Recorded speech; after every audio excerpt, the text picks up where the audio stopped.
사실 지금 이 순간에도 수많은 한국 브랜드 담당자들이 일본 진출을 꿈꾸며 막연한 두려움에 휩싸여 있습니다. 일본 시장의 성장 가능성은 알고 있지만 그 복잡한 법인 설립 절차와 까다로운 비자 문제 앞에서 한숨만 쉬고 있을지도 모릅니다.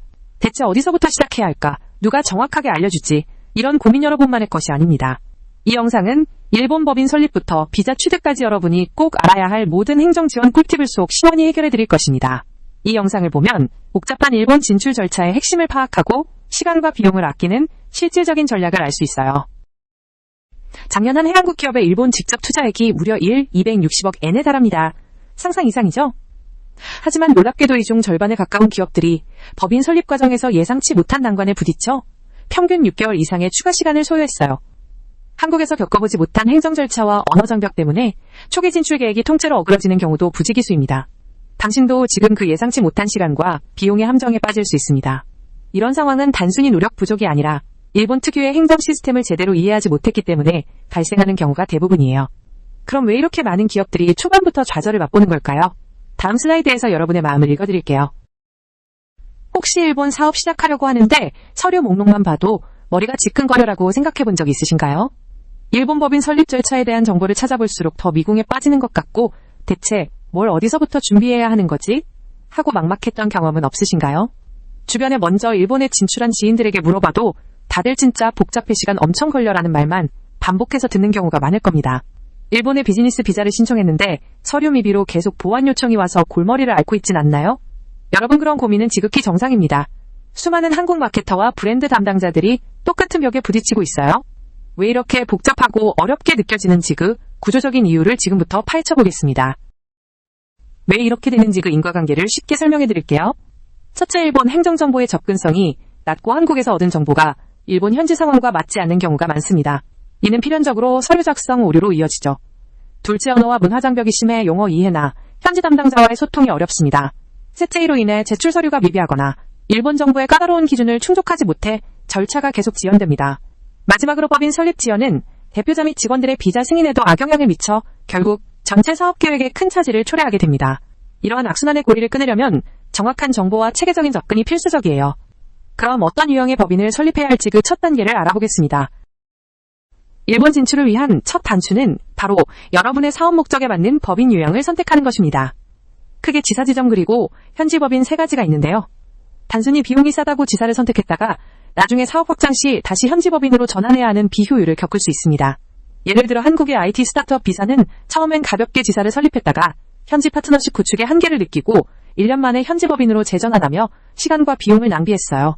반면 초기부터 확실한 시장 진출을 목표로 한 뷰티 브랜드 C사는 과감하게 현지 법인을 선택 일본 소비자들의 신뢰를 빠르게 얻어 성공적으로 안착했습니다. 여러분의 사업 모델과 장기 목표에 맞춰 신중하게 선택하는 것이 중요해요. 다음 슬라이드에서는 각 유형별로 필수적으로 준비해야 할 핵심 요건들을 살펴보겠습니다. 어떤 유형을 선택하든 일본 법인 설립에 필수적인 핵심 요건 4가지를 꼭 기억해야 합니다. 첫째, 일본 내 사업장 주소지가 있어야 해요. 단순한 우편함이 아닌 실제 비즈니스 활동이 가능한 사무실 임대 계약이 필요합니다. 가상 오피스도 가능하지만 비자 신청 시 불리할 수 있어요. 둘째, 자본금은 현지 법인의 경우 최소 1엔으로 가능하지만 비자 승인과 사업 운영의 신뢰도를 위해서는 최소 300만 엔 이상을 준비하는 것이 일반적입니다. 셋째, 대표자는 일본에 거주하는 일본인이거나 사업 경영 비자를 취득한 외국인이어야 합니다. 넷째, 일본에서는 한국과는 다른 법인 인감을 등록해야 해요. 한국 인감은 사용할 수 없으니 일본식 인감을 미리 준비해야 합니다. 이 4가지 요건을 간과하면 모든 절차가 멈출 수 있으니 철저한 준비가 필수예요. 다음은 이 요건들을 바탕으로 실제 설립 절차를 단계별로 알아보겠습니다. 이제 실제 법인을 설립하는 구체적인 5단계 절차를 설명해 드릴게요. 첫째, 사전 준비 단계에서는 법인의 상호사업 목적 그리고 대표자를 결정하고 정관을 작성해야 합니다. 정관은 법인의 헌법과 같은 역할을 하니 신중하게 작성해야겠죠. 둘째, 자본금을 은행에 납입하고 증명서를 발급받습니다. 이때 일본 내 계좌 개설이 쉽지 않을 수 있으니 전문가의 도움이 필요할 수 있습니다. 셋째, 가장 중요한 상업 등기입니다. 등기소에 법인 등기를 신청하는 단계로 서류가 완벽하다면 보통 2주 정도 소요됩니다. 넷째, 법인 등기가 완료되면 세무서에 법인세와 소비세 등을 신고해야 합니다. 마지막으로 직원들의 사회보험 가입을 완료하면 공식적인 법인 설립 절차는 마무리됩니다. 이 모든 과정에서 중요한 것은 서류의 정확성과 일본 행정 시스템에 대한 이해입니다. 다음 슬라이드에서는 외국인 대표에게 가장 중요한 비자 문제를 다뤄볼게요.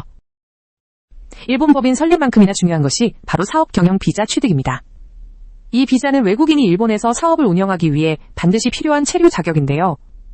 일본에 이미 체류 중인 경우 체류 자격 변경을 한국에서 신청하는 경우 체류 자격 인정 증명서를 발급받아야 합니다.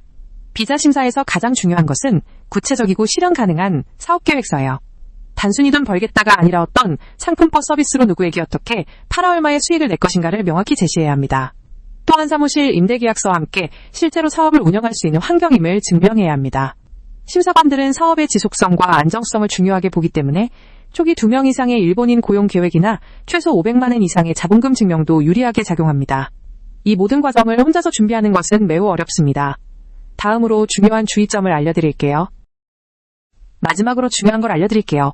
이걸 모르고 행동하면 엄청난 시간과 비용을 낭비하게 될 겁니다. 첫째, 일본 법인 설립 절차는 한국과 매우 다르고 복잡해서 섣부른 단독 진행은 절대 금물입니다. 서류 오류 하나로 몇 달이 지연될 수 있어요. 둘째, 반드시 일본 현지 전문가의 도움을 받으세요. 행정서사, 세무사 등 전문 지식과 경험을 가진 사람들과 초기부터 함께해야 시행착오를 줄일 수 있습니다. 한국에서 찾은 정보만 맹신하지 말고 일본 현지 전문가와 상담하는 것이 중요합니다. 셋째, 일본의 법률이나 행정 절차는 수시로 변경될 수 있으니 최신 정보를 꾸준히 업데이트해야 합니다. 마지막으로 일본 시장은 한국과 문화적 사회적 특성이 다르다는 것을 명심해야 합니다. 단순히 한국에서 성공한 방식을 그대로 적용하려는 태도는 실패의 지름길입니다.